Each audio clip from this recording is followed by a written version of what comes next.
Why the Mamba app is not working properly? Today we will discuss the complete details. Don't skip the video, watch the full video.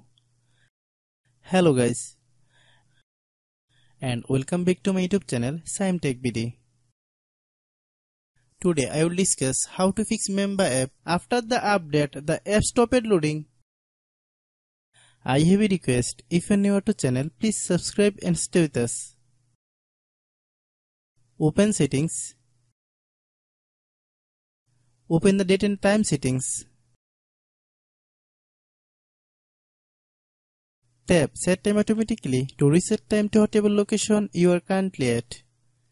Click Back. Click About Device. Click Storage. Then click Clean Up.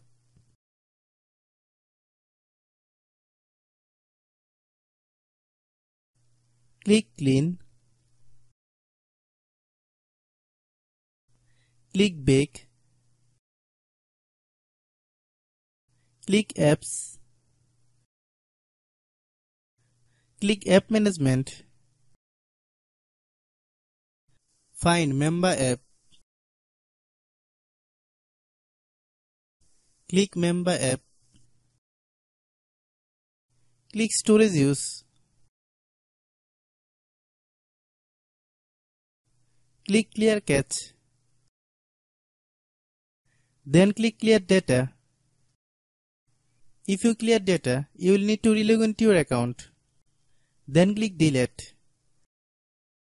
Then open Google Play Store. Then search Mamba app. Click Mamba app. If you get any update, please update. Hope your issue is resolved. If anyone still has problem, it might be server problem. Please try again after a while. Hope you understand. I have a request. If you are newer to channel, please subscribe and stay with us. By watching my tutorial for more tech videos, you can subscribe.